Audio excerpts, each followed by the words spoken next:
When opposed, choose worship over worry. If you suffer for doing what is right, God will reward you for it. So don't worry or be afraid of their threats. Instead, you must worship Christ as the Lord of your life. And if someone asks about your hope as a believer, always be ready to explain it. 1 Peter 3:14-15. Christianity is not for weakling wimps or other faint of heart. It takes courageous men and women to follow Jesus.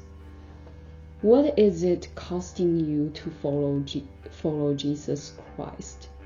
Unlike many believers around the world, you may not live in an area where you face violent oppression, but you likely deal with silent repression every single day, as most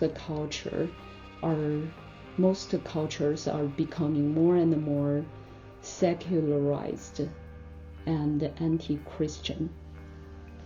No matter where you are from, when you are faced with the opposition because of your faith, it's natural to feel afraid.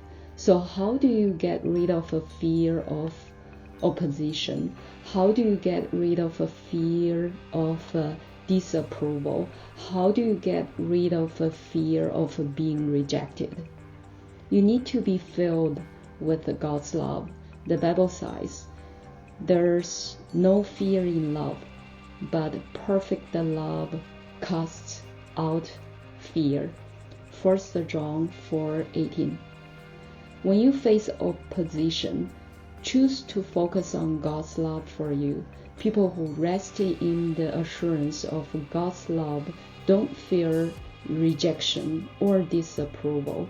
The Bible says in 1 Peter 3:14-15, if you suffer for doing what is right, God will reward you for it. So don't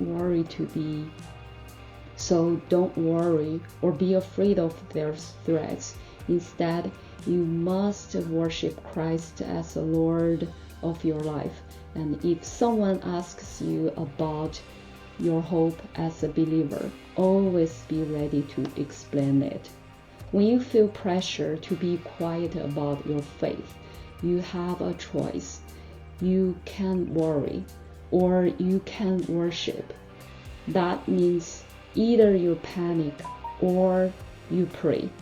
You focus on the problem, pressure, and persecution, or you focus on God. When you're opposed because of your faith, you're going to feel pressure, but choose to turn away from the pressure you feel and put your focus on God.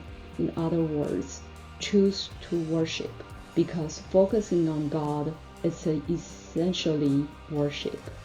Next time you face opposition for your faith, choose to worship instead of worry. What kind of opposition have you faced because of your faith?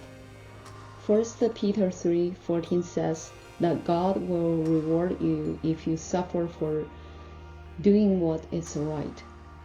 How do you think God will reward you for that? When you have faced the opposition because of your faith, where have you found assurance of God's love?